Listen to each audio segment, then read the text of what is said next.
بسم اللہ الرحمن الرحیم الحمد للہ رب العالمین والصلاة والسلام علی اشرف الانبیاء والمرسلین وعلی آلہ وصحبہ اجمعین اما بعد قال اللہ تعالی انا نحن نزلنا الذکر وانا له لحافظون، ہم نے ہی اس قرآن کو نازل فرمایا اور ہم ہی اس کے محافظ ہیں۔ سامعین کرام، قرآن کریم وہ واحد آسمانی کتاب ہے جو پوری انسانیت کے لیے ہدایت کا چراغ ہے۔ اللہ تعالیٰ کا ارشاد ہے وَنَزَّلْنَا عَلَيْكَ الْكِتَابَ تِبْيَانًا لِكُلِّ شَيْءٍ، یعنی ہم نے آپ پر یہ کتاب نازل کی جس میں ہر چیز کی وضاحت ہے۔ یہ وہ کتاب ہے جس میں زندگی کے تمام پہلوؤں کے لیے رہنمائی موجود ہے۔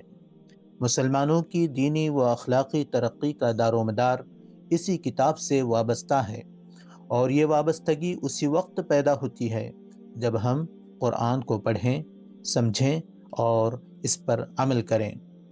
رسول اکرم صلی اللہ علیہ وسلم نے فرمایا خیرکم من تعلم القرآن وعلمہ، یعنی تم میں سب سے بہتر وہ ہے جو قرآن سیکھے اور سکھائے۔ اور ایک مقام پر فرمایا ان اللہ یرفع بهذا الکتاب اقواما ویضع به آخرین، اللہ تعالیٰ اس کتاب کے ذریعے قوموں کو بلند کرتا ہے اور اسی کے ذریعے ان کو پست بھی کرتا ہے۔ تاریخ گواہ ہے جب تک مسلمانوں نے قرآن و سنت کو اپنا رہنما بنایا وہ غالب رہے، اور جب قرآن سے دور ہوئے تو زوال اور ناکامی ان کا مقدر بنی۔ سامعین کرام، رمضان المبارک کی ان بابرکت ساعتوں میں آج ہمارے ساتھ موجود ہیں ایک نوجوان عالم دین، قاری قرآن، کویت یونیورسٹی کے فاضل طالب علم، مرکز نبراس للسنت النبویہ میں نگراں اور جمعیت الہدایہ الخیریہ کے شعبہ دعوت و ارشاد کے فعال رکن، حافظ و قاری شیخ صوبان اشرف بن حافظ اشرف حفظہ اللہ۔ شیخ صوبان کا تعلق پاکستان سے ہے، ان کی ولادت کویت میں ہوئی۔ آپ کا پورا گھرانہ حفاظ قرآن کریم کا خانوادہ ہے۔ آپ نے کویت کے علاقے خیتان میں واقع مسجد عثمان کے حلقہ قرآن میں قاری شیخ سعید الرحمن کی نگرانی میں حفظ قرآن مکمل کیا، پھر معہد دینی سے ثانویہ کی تعلیم حاصل کی، کویت یونیورسٹی سے شریعہ و اسلامک اسٹڈیز میں گریجویشن کیا، اور اب قرآن کریم اور علوم قرآن کریم کے موضوع پر ماسٹر کر رہے ہیں۔ شیخ صوبان کو مسجد نبوی کے قرآنی حلقوں سے خصوصی اجازت و سند حاصل ہے۔ محض 11 برس کی عمر سے وہ کویت کی مسجدوں میں نماز تراویح کی امامت کر رہے ہیں، اور آج بھی الحمدللہ ان کی تلاوت سننے کے لیے لوگ دور دراز علاقوں سے کھینچے چلے آتے ہیں۔ قرآنی مقابلوں میں شیخ صوبان ہمیشہ صف اول میں رہے اور اکثر پہلی پوزیشن حاصل کی۔ آپ کے اساتذہ میں شیخ عثمان الخمیس، شیخ مطلق الجاسر اور شیخ محمد ہشام طاہری جیسے جلیل القدر علماء شامل ہیں۔ اسی طرح آپ نے کویت کے معروف قرآنی مراکز الاترجہ، ابن الجزری اور الشاطبی سے تجوید و قرآت کی اعلیٰ اسناد حاصل کی۔ اللہ تعالیٰ سے دعا ہے کہ اللہ تعالیٰ آپ کے علمی و دینی کوششوں کو قبول فرمائے اور پوری امت کو آپ کے علم و عمل سے فیض پہنچائے۔ تو سامعین کرام، آئیے ہم بات کرتے ہیں شیخ صوبان حفظہ اللہ سے ان کے اس روحانی و علمی سفر کے بارے میں، اور سنتے ہیں قرآن کریم کی تلاوت، حسن صوت اور فن قراءت کے حوالے سے ان کے تجربات اور مشورے۔ اہلاً و سہلاً و مرحبا بکم شیخ صوبان، آپ کا ریڈیو کویت میں خیر مقدم ہے۔ اهلا وسهلا، حياكم الله. شیخ صوبان، ہم آغاز کرتے ہیں قرآن کریم سے، اور ہمارے سامعین کو آپ قرآن کریم کا کچھ حصہ ضرور سنائیں۔ بسم الله. أعوذ بالله من الشيطان الرجيم. بسم الله الرحمن الرحيم. قاف والقرآن المجيد بل عجبوا أن جاءهم منذر منهم فقال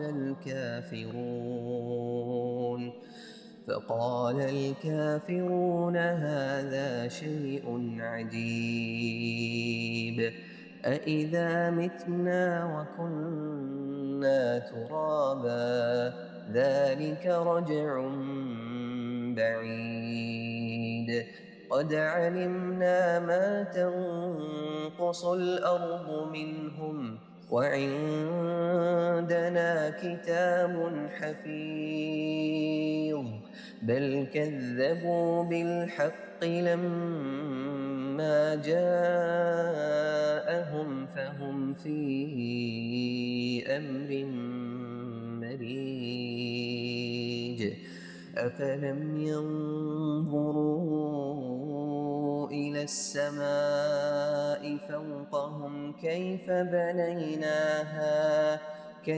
بنيناها وزيناها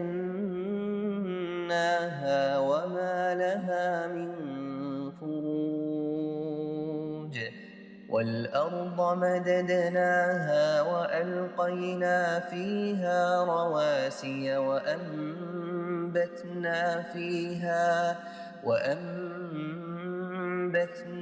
فيها من كل زوج بهيج تبصرة وذكرى لكل عبد منيب.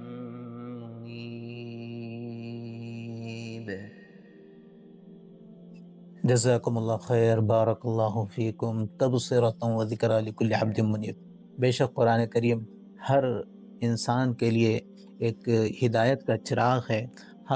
حافظ صوبان، قرآن کریم کا یہ شوق اور یہ جذبہ اور یہ ہمت آپ کو کیسے ملی؟ آپ نے قرآن کریم حفظ کرنے کا جو آپ نے حوصلہ آپ کو ملا، اس کے پیچھے کون ہے؟ بسم اللہ الرحمن الرحیم، الحمد للہ رب العالمین والصلاة والسلام علی اشرف الانبیاء والمرسلین نبینا محمد وعلی آلہ وصحبہ اجمعین، اما بعد۔ سب سے پہلے تو میں شکر گزار ہوں آپ کا، آپ نے اس خوبصورت دینی پروگرام میں مجھے شرکت حاصل کرنے کا موقع دیا۔ اور قرآن مجید ایک اللہ تعالیٰ کا کلام، اللہ تعالیٰ کی کتاب، الحمدللہ رب العالمین کہ اللہ تعالیٰ نے مجھے اس قرآن مجید کے لیے چنا اور مجھے میرے سینے کو چنا کہ مجھے توفیق دی کہ میں نے قرآن مجید حفظ کیا۔ اور اس کا میرا بچپن سے ہی قرآن مجید کا سفر آغاز ہوا کہ میری 9 سال کی عمر میں، ماشاءاللہ 9 سال کی عمر میں الحمدللہ میں نے قرآن مجید کا آغاز کیا، اس کو حفظ کرنا شروع کیا۔ تو ہمارے گھر کا ماحول ہی اس طرح بنا ہوا تھا کہ الحمدللہ میرے جو والدین ہیں وہ حفاظ ہیں ماشاءاللہ الحمدللہ۔ تو وہ بچپن سے ہی ان کی ایک نیت تھی کہ ہم اپنے بچوں کو حفظ پورا قرآن مجید کروانا ہے۔ ماشاءاللہ تو جب ہماری اس طرح مجھے قرآن مجید ناظرہ دیکھنا پڑھنا آ گیا، اس کے بعد میں نے 3 کلاسز کی پاکستانی اسکول میں۔ اس کے بعد الحمدللہ میں نے قرآن مجید حلقہ تحفیظ قرآن مجید میں داخلہ لیا۔ تو میری اس وقت 9 سال کی عمر تھی، میں نے قرآن مجید پھر شروع کیا۔ اور اس میں والدین کی بہت بڑی ایک پیچھے کوشش ہے، والد صاحب ان کی کوشش بھی ہے اور دعائیں بھی ہے، ظاہر بات ہے۔ بالکل والد صاحب خصوصاً ان کی بہت ہمارے اوپر نظر تھی، یعنی ہر وقت ان کی جو توجہ تھی، ان کی دعائیں تھی، ہمارے ساتھ رہنا، ہماری ایک متابعت کرنا ہمارے اوپر۔ تو یہ میں سمجھتا ہوں کہ اللہ تعالیٰ کا فضل ہے، اس کے بعد والدین کے بہت بڑا اس میں ہاتھ ہے۔ بے شک بے شک بے شک، یعنی والدین نے آپ کے ساتھ بالکل آپ کا جو کام تھا اس کام میں وہ شریک ہوئے اور اس کام میں شریک ہو کر آپ کو آگے بڑھانے کی کوشش کی۔ ساتھ میں بالکل بعض والدین ہوتے ہیں کہ وہ اولاد پر محنت کرتے ہیں، بہت محنت کرتے ہیں، لوگوں سے شکوے شکایت کرتے ہیں، جو اولاد سنتی نہیں ہے، لیکن دعائیں نہیں کرتے ہیں۔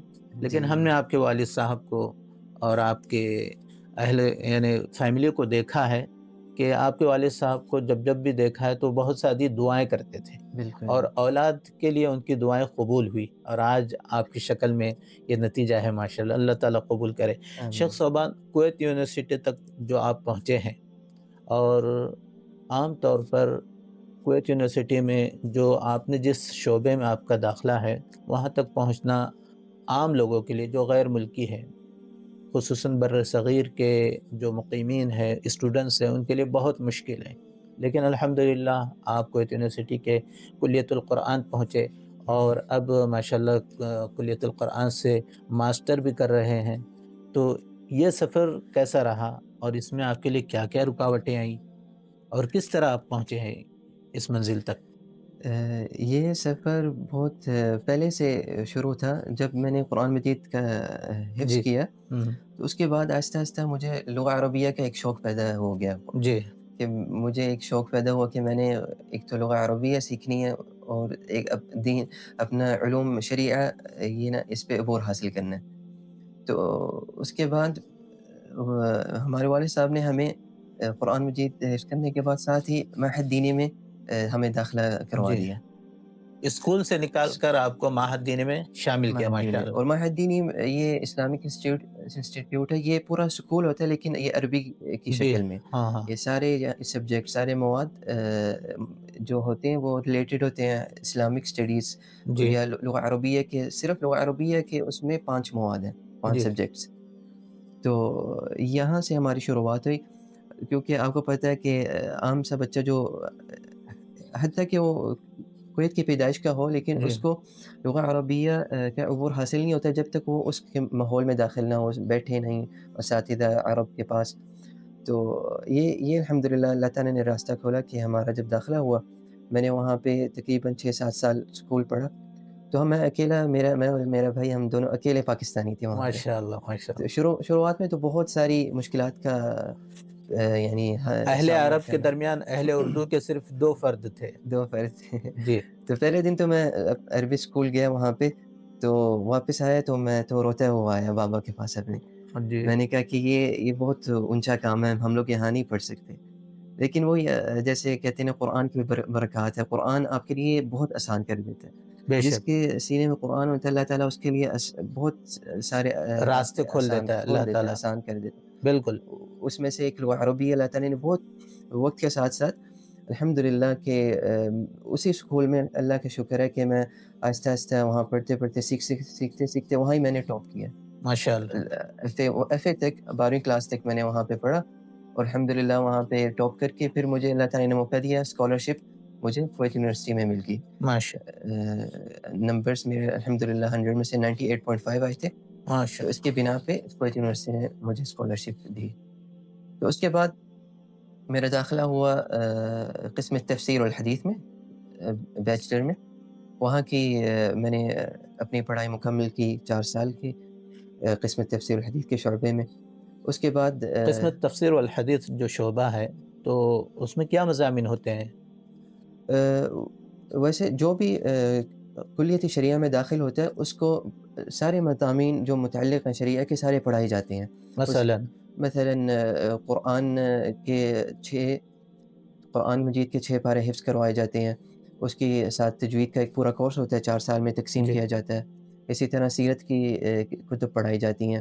سیرت کی کتب میں کون سی کتابیں پڑھائی جاتی ہیں؟ سیرت کی کتب شیخ صفی الرحمن مبارک فوری صاحب کی جو الرحیق المختوم۔ الرحیق المختوم، اور اس کے اختصار وہ پڑھایا جاتا ہے۔ جی اسی طرح فقہ کے کچھ ابواب الفقہ وہ کور کیے جاتے ہیں۔ مذہب الحنبلی، کیونکہ وہاں کے اساتذہ اکثر وہ کویتیین ہیں، تو ان کا جو منہج ہوتا ہے اکثر وہ پڑھاتے ہیں مذہب مسلکاً حنبلی ہے۔ مسلک حنبلی پڑھایا جاتا جی ہے۔ بالکل۔ یہ فقہ میں ہو گیا۔ اسی طرح عقیدہ میں کچھ کتب ہیں، ہر دکتور اپنا ایک سلیبس ہوتا ہے ان کے پاس۔ اور پھر جو آپ کا تخصص ہوتا ہے، جیسے میں تفسیر الحدیث میں تھا، تو اس میں زیادہ ان کا فوکس ہوتا ہے۔ ہم نے زیادہ جو مضامین تھے اس میں سے تفسیر میں کچھ پڑھے، الدخیل فی التفسیر، جی تفسیر التحلیلی کے کچھ سبجیکٹس تھے، اور اصول التفسیر بھی پڑھا ہوگا. اصول التفسیر و قواعد. جی تو اسی طرح حدیث میں بھی انہوں نے کچھ مضامین زیادہ رکھے تھے. جی اس کے بعد تفسیر الحدیث میں جب انسان گریجویٹ کرتا ہے کویت یونیورسٹی میں، پھر ماسٹرز میں اس سے یہ سوال کیا جاتا ہے کہ آپ نے کس میں تخصص عمیق کرنا ہے، کون سا آپ کا تخصص رہے گا جو آپ اس کو لے کے آگے چلیں گے، جی یا تفسیر آپ چنیں یا حدیث. تو اس میں پھر الحمدللہ کیونکہ میری قرآن مجید کے ساتھ ایک لگن تھی شروع سے، بالکل تو لگاؤ پھر ہے. اور تو الحمدللہ میرا اللہ تعالیٰ نے یہ ایک سینہ کھولا کہ قرآن مجید تفسیر کے ساتھ ہم لوگ پورا مکمل کرتے ہیں اس میں. ماشاء اللہ سبحان اللہ. خاص بات یہ ہے کہ ہم در صغیر میں جو لوگ عربی سیکھتے ہیں، عربی زبان لکھتے ہیں، بولتے ہیں اور پڑھتے ہیں، تو وہ جس ترتیب سے آتے ہیں عربی زبان میں، وہ نحو صرف کی کتابیں شروع میں پڑھ لیتے ہیں. لیکن آپ نے کوئی نحو صرف کی ابتدائی کتابیں نہیں پڑھی ہے؟ نہیں، میں نے عربی ایسے سیکھی، میں بس میدان میں گھس گیا، جی ماحول میں اتر گیا. اتر گیا. تو ایک دم سے یعنی سب کچھ نہیں سیکھا ہوا تھا میں نے، نہ کچھ تیاری کی تھی عربی اسکول جانا ہے کیسے پڑھنا ہے. وہاں گیا ہوں تو آہستہ آہستہ راستے کھلے، کچھ اساتذہ ملے آپ جیسے، اور اللہ تعالیٰ نے یعنی آسانی کی ہے، کچھ مجھے ایک طریقہ پتہ لگ گیا ہے، کچھ کتب کہ کون سی ابتدائی کتب انسان کو پڑھنی چاہیے، نحو صرف پہ کیسے عبور حاصل ہونا چاہیے. اور زیادہ میرا ماحول جو رہا پھر بعد میں سارے عرب استاد میں رہا، عرب اساتذہ رہے اور عرب اساتذہ، اسٹوڈنٹس رہے آپ عرب کے. اسٹوڈنٹس رہے. ہاں تو کیونکہ وہ وہاں پہ بہت، میں نے جیسے بتایا میں اور میرا بھائی تھا، اور مجھے بہت کم بچے ملے ہیں جو اس مسیرت میں مجھے اس راستے میں ملے ہیں، عرب ماحول میں آئے، عرب جنہوں نے دراسات پڑھی ہیں. جی تو اس لیے مجھے عربوں میں موقع ملا کہ ان میں بیٹھ کے آہستہ آہستہ وقت کے ساتھ ساتھ ان کے پاس پڑھ کے الحمدللہ. مطلب آپ نے عربی کی جو کتابیں ہیں اس کو پڑھنا، سمجھنا عربی کی ہی کتابوں سے عربی کی اخذ کتابوں سے کرنا شروع کیا. بالکل آپ نے کوئی اردو کی کتابوں کا تعاون نہیں لیا؟ نہیں، بالکل میں نے بالکل نہیں لیا. بالکل اردو کی کوئی کتاب نہیں پڑھی میں نے. یعنی یہ اس بات کی دلیل ہے کہ جس طرح انگلش میڈیم کے اسکول میں ہمارے جو بچے جاتے ہیں تو وہ بچپن سے ہی کے جی، ایل کے جی اور فرسٹ سے ہی انگلش زبان میں بات کرنا شروع کر دیتے ہیں، اور انگلش لکھنے بھی لگتے ہیں، پڑھنے بھی لگتے ہیں. وہ کوئی اپنی مادری زبان میں بالکل انگلش سیکھنے کے لیے اس کی سپورٹنگ نہیں لیتے ہیں. تو بالکل عربی کو بھی یہ کر سکتے ہیں، اسی ہم عربی طرح سے سیکھنے کے لیے بالکل کر سکتے ہیں، بس شرط یہ ہے کہ ہمیں عربی کا ماحول ماحول ملے. ملے. ماشاء اللہ جزاک اللہ خیر. شیخ صوبان، آپ محض 11 سال یا 11 برس کی عمر سے تراویح میں ماشاءاللہ تراویح پڑھا رہے ہیں. یہ سفر کیسا رہا اور کیسے، یعنی جب آپ مصلی پر کھڑے ہوئے تو کیسی فیلنگ تھی آپ کی؟ سب سے پہلے کہ میں نے قرآن مجید حفظ کیا 11 سال کی عمر میں الحمدللہ. جی تو اسی سال میرا ارادہ تھا کہ میں نے نا قرآن مجید پورا سنانا تراویح قیام میں. تو شروعات میں تو گھر سے شروعات ہوتی ہے. جی تو والد صاحب کے ذہن میں اللہ تعالیٰ نے ایک بات ڈالی کہ انہوں نے نا گھر کے باہر ایک ہمارے خیمہ لگایا. خیمہ لگا دیا. جی ہمارے گھر کے باہر ایک چھوٹی جگہ تھی، وہاں پہ انہوں نے خیمہ لگوا دیا. اس سے ایک چھوٹا مصلی، ایک مسجد کا ماحول بن گیا. دیکھیں ماشاءاللہ. تو یہ بھی الحمدللہ ایک والد صاحب کی فکر کوشش، طیبہ، بہت اچھا یعنی ایک بہت فکر اچھی فکر تھی. اللہ تعالیٰ نے ان کے دل میں ڈالی. تو الحمدللہ پھر میں نے وہاں پہ پہلا سال تھا میرا جی جس میں نے پورا قرآن مجید ختمہ پورا کیا. سبحان اللہ. میری عمر تھی اس وقت 11 سال. تو اس سے ایک تو قرآن مجید میرا پکا ہو گیا، جیسے جی میرا نیا حفظ تھا تو ساتھ ہی میں نے اپنا مراجعہ پورا ریوائز کر لیا قرآن مجید.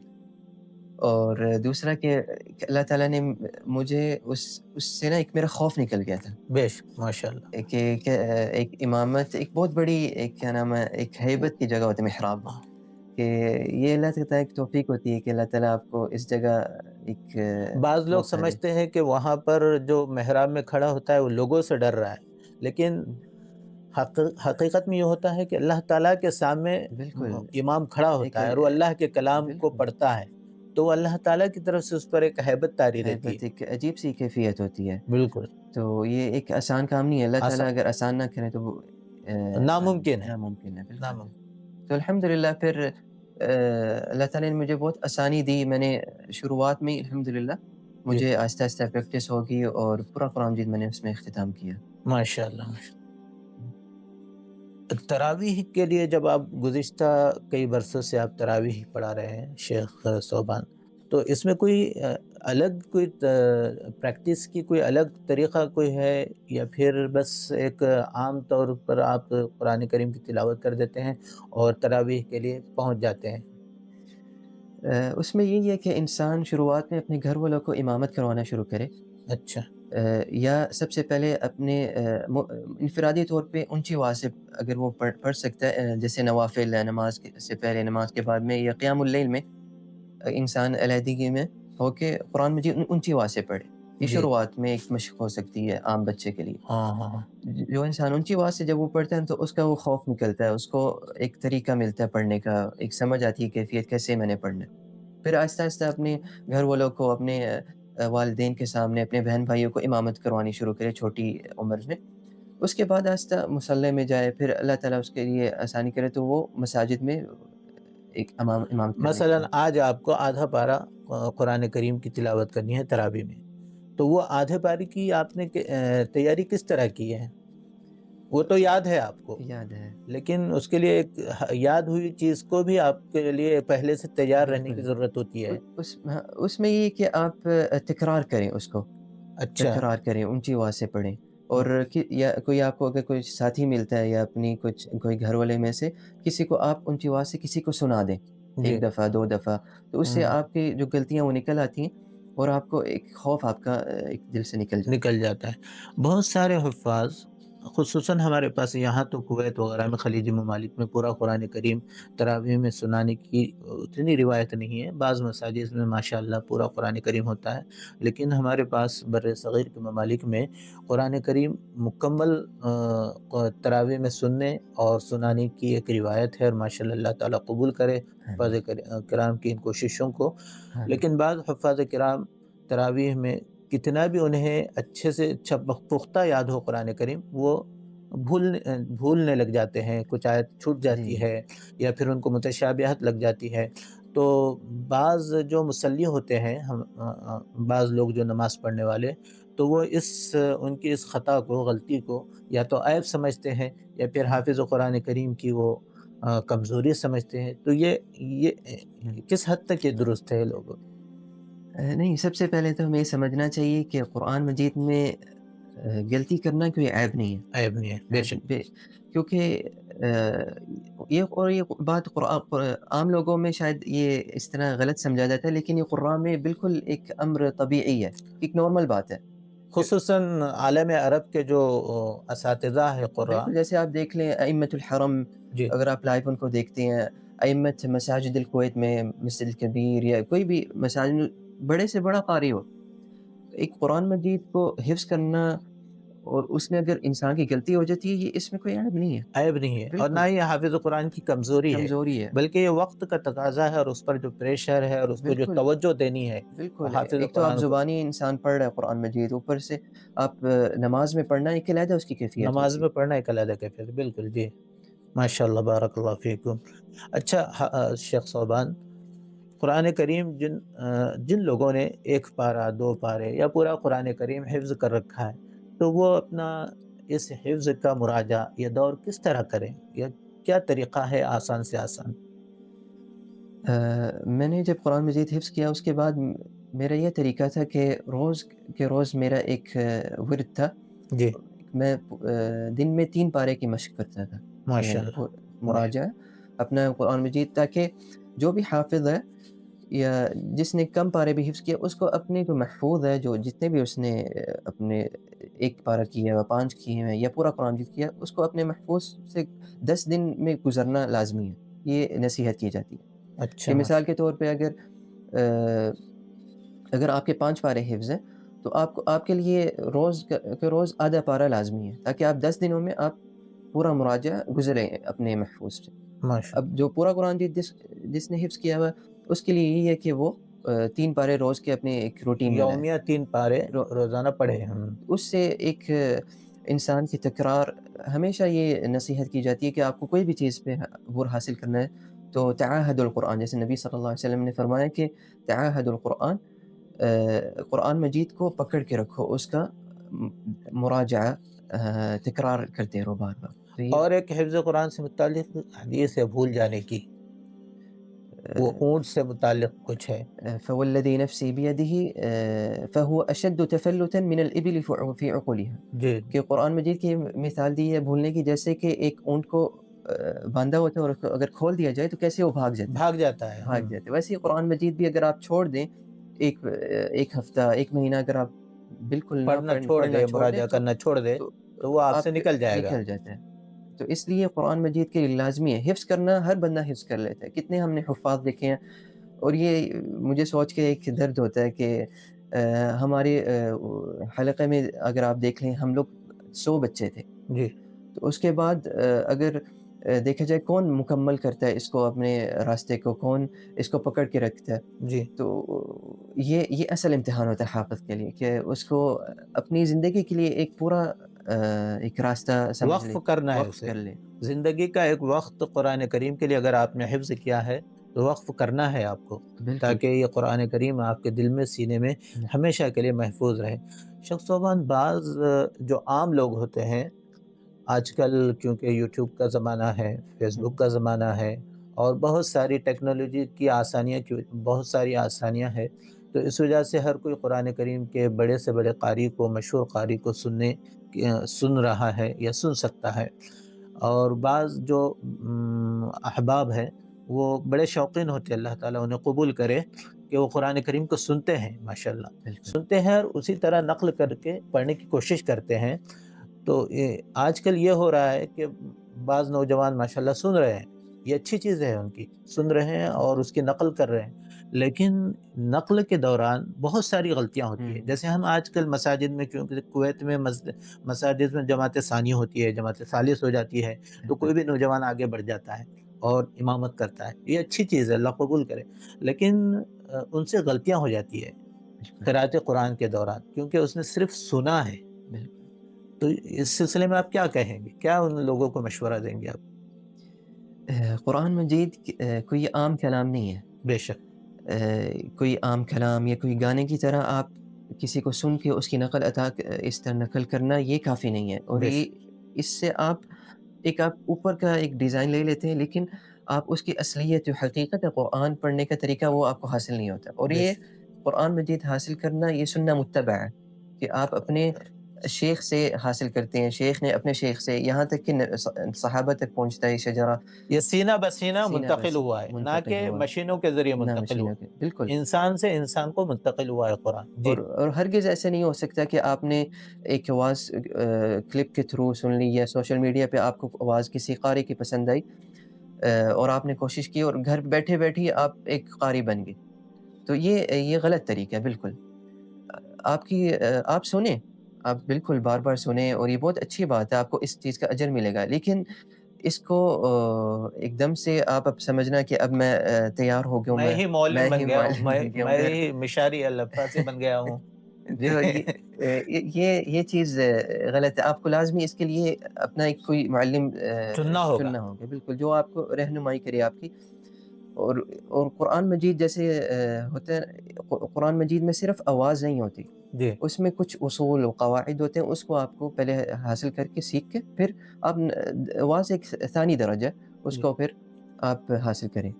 یہی وجہ ہے کہ حدیث ہے کہ زین القرآن باصواتکم. بالکل. شیخ صاحب، تو بے شک قرآن کریم کو اپنی خوبصورت آواز سے مزین کرنا چاہیے، لیکن اس کا کیا مطلب ہے شیخ صوبان؟ جیسے آج کل یہ لوگ نقل کرنے لگے ہیں قراء کی، تو وہ اپنی آواز سے قرآن کریم کو زینت بخشتے ہیں. جی. تو اس کا بھی آپ تھوڑا وضاحت فرمائیں گے؟ زین القرآن باصواتکم، نبی صلی اللہ علیہ وسلم کہتے ہیں کہ قرآن مجید کو خوبصورتی سے پڑھو. تو قرآن مجید کی خوبصورتی یہ ہے کہ آپ عربوں کی طرح پڑھیں، جیسے ان کے مخارج ہیں، جیسے وہ کیسے حروف کی ادائیگی کیسے ہے. ہاں. یہ مخارج مطلب مخارج کے ہر حرف کو آپ اس کا حق ادا کریں. ہر حرف کے نکلنے کی جگہ، یعنی ایک اور اس کا حق ادا کرنا. جی. اس کا حق ادا کرنا، کہاں سے حرف نکلتا ہے وہاں سے آپ نے اس کو خارج کرنا ہے. تو یہ سب سے پہلا پوائنٹ ہے کہ تحسین الصوت قرآن مجید کو خوبصورت پڑھنے کا جو سب سے پہلا اصول ہے یا قاعدہ ہے کہ آپ اس میں تجوید، اس کے مخارج، حروف کو صحیح طرح پڑھیں۔ اس کے بعد آتی ہے تحسین، وہ جو کہتے ہیں آواز کو خوبصورتی کرنا، نغمہ یہ دینا، دوسرا یہ درجہ ہے، دوسرا اس بعد سے کا پہلے درجہ کا ہے۔ درجہ ہے کہ تجوید ہے۔ بے بالکل، شک جی۔ اس سے سب سے اور جس شخص کی آواز کم خوبصورت ہو لیکن اس کی تجوید زیادہ اچھی ہے، تو وہ کیا نام ہے، افضل ہے افضل ہے بالکل۔ وہ۔ وہ اور یہ تجوید ایسی چیز ہے کہ یہ آپ کی آواز کے اندر خوبصورتی خود سے ڈال دیتی ہے۔ ماشاء اللہ جیسے ایک سبحان۔ غنہ ہے، ایک بندہ پڑھتا ہے قل اعوذ برب الناس، ہم، اور اگر آپ تجوید میں بس ایک غنہ کا اضافہ کر لیں تو آپ کتنا خوبصورت بن جائے گا، قل اعوذ برب الناس۔ یہ ایک مثال ہے غنے کی، ایک یہ حکم ہے تجوید کا۔ سبحان اللہ، یہ قرآن کا اعجاز ہے ماشاء اللہ۔ بالکل شیخ صوبان، سورہ فاتحہ یہ ہر مسلمان کو پڑھنا چاہیے، پڑھنا ہے، پڑھنا فرض ہے نماز میں، اس کے بالکل۔ بغیر نماز نہیں ہوتی ہے۔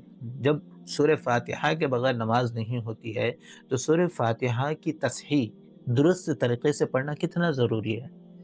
بہت، یہ تو سورۃ الفاتحہ یہ تو فرض عین ہے ہر لوگ مسلمان۔ کس طرح کی غلطیاں کرتے ہیں اس میں، جیسے عام لوگ، اور اس کو سیکھنے کی جستجو بھی نہیں ہوتی اس میں۔ بالکل، جی یہ ہر شخص پہ بہت لازمی ہے۔ قرآن مجید کا جو سورۃ الفاتحہ یہ اہم سورہ ہے، کیونکہ یہ آپ نے دن میں 17 دفعہ پڑھنی ہے۔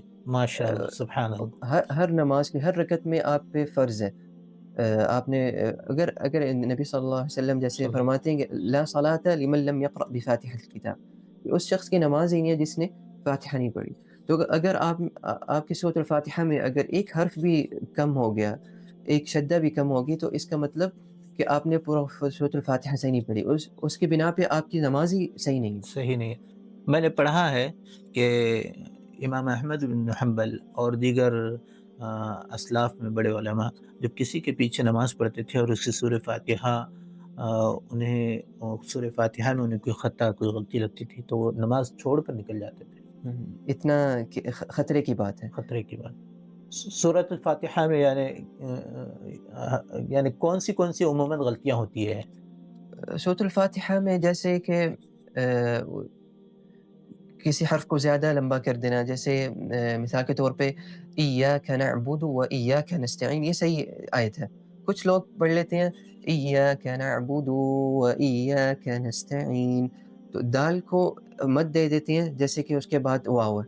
نستعین اس طرح بھی پڑھتے ہیں، اور میں نے خصوصاً انڈیا میں جب گیا سفر پر تو بعض ائمہ کو سنا نستعین پڑھتے ہیں، لمبا کر دیتے نستعین، یعنی عین کے مخرج کی کوشش میں وہ تا کو کھینچ دیتے ہیں، نستعین۔ ہیں۔ بالکل، اور اسی طرح ہمارے ممالک میں ایک غلطی ہوتی ہے موٹا اور پتلا کرنے کی، تفخیم کی اور تفخیم اور ترقیق۔ ہم، جیسے الصراط، اہدنا الصراط، اب جو اس پہ غور نہیں کرتا اور وہ را کو وہ پیش بنا دیتے ہیں موٹا۔ پیش جی بنا دیتے ہیں، یا طا کو تا پڑھ لیتے ہیں، اہدنا الصراط المستقیم۔ تو اس میں بہت ضروری ہے کہ انسان کم از کم اگر وہ پورا قرآن مجید پورا حفظ نہیں کرتا تو اس کے لیے یہ لازمی ہے کہ وہ سورۃ الفاتحہ کسی شیخ کے پاس، کسی امام مسجد کے پاس یا کسی دوست کے پاس جا کے اپنی تصحیح لازمی کروائے، لازم کرنے چاہیے۔ لازمی کروانی جیسے چاہیے۔ انسان اپنے باڈی کے کسی عضو میں، یا پھر اچھا بھی ہو، آج کل بہت سے لوگوں کا ایک فیشن شروع ہو گیا ہے کہ باڈی میکنگ کا، لوگ باڈی پر بہت زیادہ توجہ دیتے ہیں اور اس بالکل کو چیک اپ کراتے ہیں، لیکن یہ تو اللہ کا کلام ہے، سورۃ الفاتحہ ہے، دن میں جیسا آپ نے کہا کہ 17 دفعہ آپ کو پڑھنا ہی ہے۔ تو چاہے وہ اپنے آپ میں کوئی جانتا بھی ہو قرآن کریم، اس نے سیکھا بھی ہو، جی، لیکن اس کو چاہیے کہ ایک دفعہ وہ اپنے سے، کیونکہ کل فوق ذی علم، فوق کل ذی علم علیم، بالکل یعنی ہر عالم کے اوپر ایک جاننے والا ہے، بالکل تو اپنی اصلاح کروانی چاہیے، درستی کی اس کی کروانا چاہیے، سنانا چاہیے۔ صحیح۔ وہی آپ نے جیسے کہا کہ ایک دفعہ تو لازمی اپنے استاد کے پاس، اگر آپ سمجھتے ہیں آپ ٹھیک ہے، پھر بھی ایک دفعہ آپ جا کے اپنی ایک دفعہ عرض کریں، سورۃ الفاتحہ پوری سنا دیں، کہ پڑھ کے ان کو سنائیں، تو انشاءاللہ اس سے آپ کو یہ بہت فائدہ ہوگا۔ جی بالکل، اللہ جزائے خیر دے۔ ہم نے ماشاءاللہ شیخ صوبان بہت کچھ باتیں کی ہیں آپ کے ساتھ، لیکن ایک اور بس یہ آخری سوال ہے، اور اس کے بعد انشاءاللہ ہم اپنے اس پروگرام کے آخری مرحلے میں پہنچیں گے۔ مرکز اترجا ہے، مرکز ابن الجزری ہے اور الشاطبی ہے، یہاں سے آپ نے استفادہ کیا ماشاءاللہ، اور یہ کافی کافی مفید مراکز ہے قرآن کریم کے علوم سے متعلق، قرآن ہوں، سیکھنے سے متعلق۔ ان کے بارے میں ہلکی سی کچھ ہوں، باتیں ہمیں بتائیے کہ یہاں کیسے داخلہ ہوتا ہے، یہاں کیا کیا پڑھایا جاتا ہے، اور ایک عام کویت میں مقیم فرد یا پھر انٹرنیشنل کہیں بھی بیٹھا ہو، آن لائن طریقے سے ان مراکز سے کس طرح فائدہ اٹھا سکتا ہے؟ ماشاء اللہ تبارک اللہ، کویت میں تو بہت سارے اللہ تعالیٰ نے ایک مواقع رکھے ہوئے ہیں، ذرائع بہت سارے بہت رکھے ہیں سارے قرآن کریم سے جس متعلق۔ وہ قرآن میں جو سیکھنا چاہے کویت جیسے ملک میں اس کے لیے کوئی عذر نہیں ہے۔ ماشاء اللہ اللہ، تعالیٰ نے اور اللہ تعالیٰ اس حکومت کو اس کے امن امان کو محفوظ رکھے۔ اللہم آمین، اللہم آمین۔ جیسے آپ نے بتایا کہ بہت سارے مراکز ہیں، بہت سارے یہاں پہ سینٹرز بنے ہوئے قرآن مجید کے لیے، عربوں کے لیے، عجم کے لیے، اور عمر کی کوئی قید نہیں ہے، عمر کی اور کوئی مرد خواتین کی بھی کوئی کوئی قید نہیں، فیس نہیں ہے، کوئی کوئی آپ نے فیس نہیں ہے۔ وہاں جا کے کوئی ایسی شرط نہیں ہے جو آپ نے پوری کرنی ہے۔ بہت آسانی انہوں نے کی ہے، ہر بندے کا وہ استقبال کر رہے ہیں، ہر بندے کو بلا رہے ہیں، بلکہ ماش وہ آپ آ کے پڑھتے ہیں، اچھے نمبر دیتے ہیں، وہ آپ کو آ کے مکافأہ اور پرائزز دیتے ہیں، گفٹس دیتے ہیں۔ ماشاء اللہ، تو سب سے پہلے جہاں سے میں نے حفظ کیا، عام جو حلقات ہیں پورے کویت میں انہوں نے یہ بانٹے ہوئے ہیں، مختلف مناطق کویت میں ان کو کہا جاتا ہے حلقات شؤون القرآن الکریم۔ جی، یہ حفظ کرنے کے لیے مختلف جگہوں پہ ہر مسجد میں عصر کے بعد سے لے کر عشاء تک اکثر یہ وقت ہوتا ہے شام کا، اس میں وہاں پہ انہوں نے شیخ دیے ہوتے ہیں، وہاں جا کے آپ رجسٹر کروا کے اپنے بچوں کو یا خود اپنا قرآن مجید حفظ کر سکتے ہیں۔ اس میں سے حلقات عرب کے لیے بھی ہیں اور عجم کے لیے بھی ہیں۔ جیسے میں نے جہاں سے کی ہے حلقات شؤون القرآن الکریم للجالیات جو غیر ناطقین باللغة العربیہ ہیں، جی، جیسے غیر ہاں مقیمین غیر جو لوگ عربی زبان نہیں بولتے ہیں ان کے لیے ہے۔ نہیں جی، بولتے، ان کے لیے 6-7 مراکز ہیں، حلقات تحفیظ القرآن کریم، جہاں سے میں نے حفظ کیا ہے وہ خیطان میں ہے، مسجد عبداللہ عبد اللطیف العثمان قاری صاحب سعید الرحمن صاحب، تو یہ میرا حلقہ تھا۔ اسی طرح اور کافی سارے حلقات غیر مقیمین کے لیے ہیں، اور اس کے بعد جب آپ حفظ کر لیتے ہیں، آپ کو اسناد، اگر آپ کو قرآن مجید صحیح یاد ہے تو آپ اسناد بھی لے سکتے ہیں ان مراکز میں۔ یعنی سلسلے میں آ سکتے ہیں آپ ایک کہ ایک قرآن کریم کو آپ صلی اللہ علیہ وسلم نے حضرت جبرائیل سے سنا، پھر آپ صلی اللہ علیہ وسلم نے اپنے صحابہ کو پہنچایا، پھر بالکل صحابہ نے تابعین کو، اس سلسلے میں آتے بالکل ایک اسناد شجرہ اسناد، جیسے ایک شجر۔ شجرہ نسب ہوتا ہے آباء اجداد کا، ہاں، ویسے ایک قرآنی سلسلہ ہاں، شجرہ سند۔ تو اس سلسلے میں آنے کے لیے آپ کو کون سے مرکز سے رجوع ہونا پڑے گا کویت میں؟ اس کے لیے آپ کو جانا پڑے گا مرکز ابن الجزری۔ جی، ابن الجزری یہ مرکز متخصص ہی قراءات کے لیے اور اسانید کے لیے، ماشاء اللہ، تو میں نے بھی اس میں داخلہ لیا اور میں نے روایت حفص بن عاصم میں سند لی ہے ان سے، اور انہوں نے بھی بہت آسانی کی ہوئی ہے کہ آپ جہاں بھی رہتے ہیں وہ آپ سے پوچھتے ہیں آپ کہاں، کون سی جگہ، کون سے منطقے میں رہتے ہیں، اس کے قریب جو شیخ ہوتے ہیں ان کے ساتھ آپ کو جوڑ دیتے ہیں، تو ہفتے میں آپ کو ایک دفعہ ان کے پاس جانا ہوگا، آپ جتنا سنا سکتے ہو، آدھا پارہ، ایک پارہ، جی، تو انشاءاللہ پھر آپ سناتے رہیں گے، سال میں 1.5 سال میں آپ کو جب پورا قرآن مجید آپ سنا دیتے ہیں تو آپ کو وہ سند سے نوازتے ہیں۔ نوازتے ہیں۔ ماشاءاللہ، جزاکم اللہ خیر شیخ صوبان، آپ سے بہت کچھ باتیں ہوئی، آپ کے حفظ قرآن کریم سے متعلق، کویت یونیورسٹیز میں داخلے سے متعلق، اور تراویح میں قرآن کریم کا آپ کا کیا طریقہ کار رہا، اور مراجعہ اور دور کے سلسلے میں بھی آپ سے بات ہوئی، پھر قرآن کریم کے پڑھنے میں جو لوگ غلطیاں کرتے ہیں اس سے متعلق بھی ہم نے بات کی، خصوصاً سورۃ الفاتحہ کے سلسلے میں آپ نے بہت ساری باتیں بتائی ہمیں، اور پھر ان قرآن کریم کے کویت میں جو مراکز ہے ان سے متعلق آپ نے بہت اہم معلومات بتائی ہے ان لوگوں کے لیے جو کویت میں مقیم ہیں، اور جو کویت میں مقیم نہیں ہے، بیرون ملک سے بھی قرآن کریم کے کویت کے حلقوں سے استفادہ کر سکتے ہیں، وہ ان لوگوں کے لیے بہت اہم معلومات ہے۔ اللہ آپ کو جزائے خیر دے، اور انشاءاللہ ہم نیکسٹ ویک اگلے حلقے میں آپ کے جو استاد ہے شیخ سعید الرحمن صاحب، ان سے حفظ قرآن کریم کی فضیلت، اہمیت اور اس حوالے سے بہت ساری باتیں کریں گے۔ جزاکم اللہ خیر، اللہ تعالی ہمارے رمضان کے روزوں کو، عبادتوں کو اور قیام کو قبول فرمائے۔ السلام علیکم ورحمۃ اللہ وبرکاتہ۔ وعلیکم السلام ورحمۃ اللہ وبرکاتہ، جزاکم اللہ خیرا۔ ویاکم خیر۔